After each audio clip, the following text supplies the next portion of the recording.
이 다이아몬드 같은 값비싼 보석이 만일 진짜인지 가짜인지 우리가 판별한다라고 할 때 길거리에 액세서리 파는 그 노점에서 그것을 늘어놓고 파는 것과 명품 백화점에서 화려한 조명과 멋진 케이스에 담아서 파는 것 둘 중에 어느 것이 진짜냐 이렇게 물으면은 뭐가 진짜라고 여기겠습니까?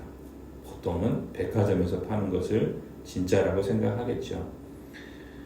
오늘 본문을 보면서 이 예수님께서 이 땅에 오신 이 성경의 기록을 보면은 예수님이야말로 진짜 보석이고 보석으로 치자면 진짜 다이아몬드 아니겠습니까?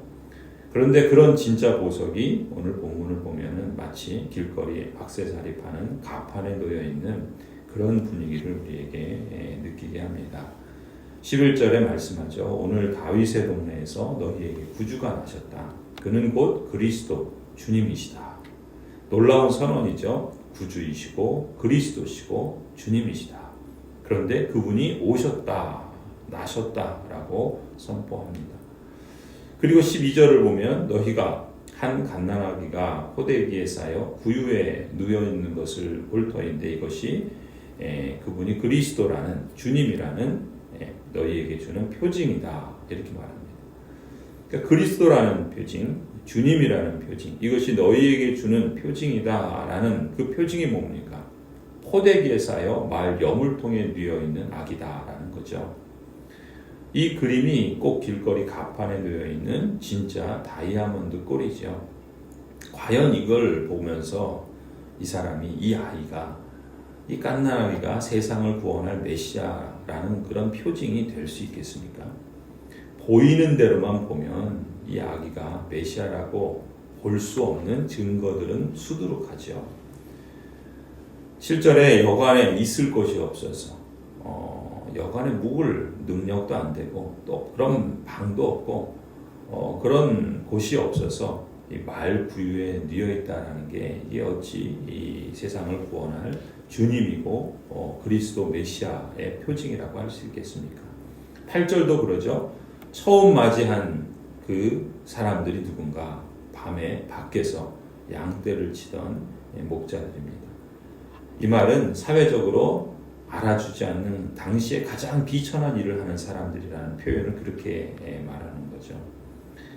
하지만 의사 누가는 처음부터 자세히 미루어 또 조사하고 또 기록한 그러한 사람답게 이러한 역설을 통해서 이 아기야말로 진짜 다이아몬드다라는 사실을 역설적으로 강조하고 있습니다.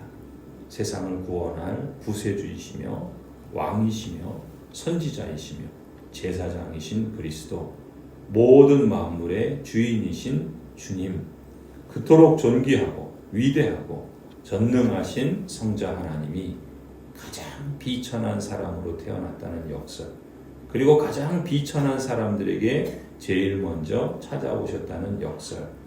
사실 이 역설이야말로 인간이 처해 있는 상황을 그대로 보여주는 것이죠. 하나님의 형상이라는 고귀한 존재가 죄로 인해서 가장 비천한 자리에 빠져 있는 역설. 그것이 바로 인생이요 우리 자신이라 할 수 있죠. 지금 세상에선 하나님이 필요 없다.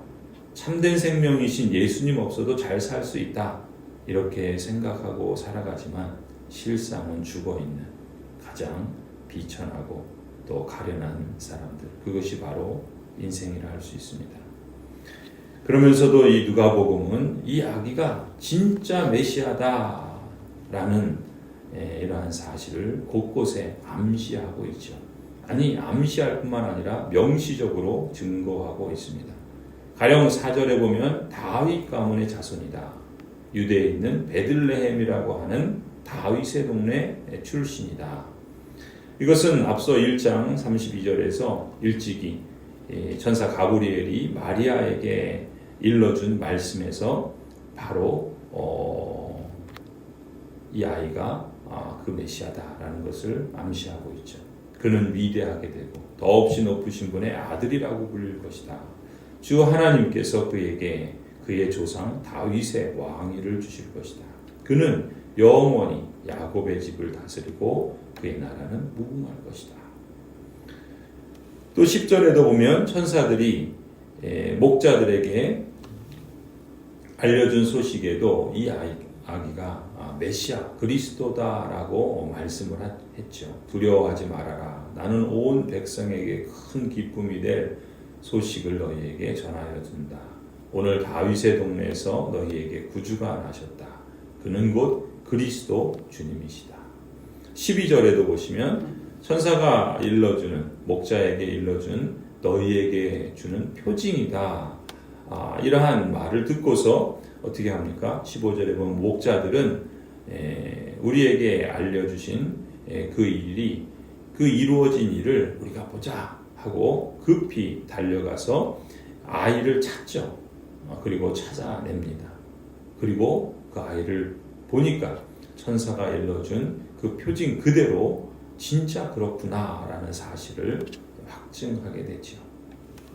하나님의 약속의 말씀은 목자들에게 들려진 너희에게 주는 표징처럼 사실 종종 눈에 보이는 현실과 통념이라는 상식이라는 안경으로 보면 터무니없는 일입니다. 믿을 수 없는 불가능한 믿겨지지 않는 그런 일들이 눈에 보일 뿐이죠. 그래서 많은 사람들은 믿음을 갖지 못하고 신앙을 갖지 못하고 또 가져도 자라지 못하고 눈에 보이는 것 그저 현실에 주저앉기 마련입니다. 그런데 너희에게 주는 표징을 받아들이고 그것을 보기 위해서 급히 달려가서 그 말씀대로 찾는 사람들은 역설적이게도 하나님의 약속이 그리고 하신 말씀이 실현되는 현장을 목격하고 체험하게 되는 것이죠. 그렇습니다. 언제나 그래요. 말씀이 실현되는 현장을 목격하고 체험하는 사람에게 믿음이 자라가고 있는 것이죠.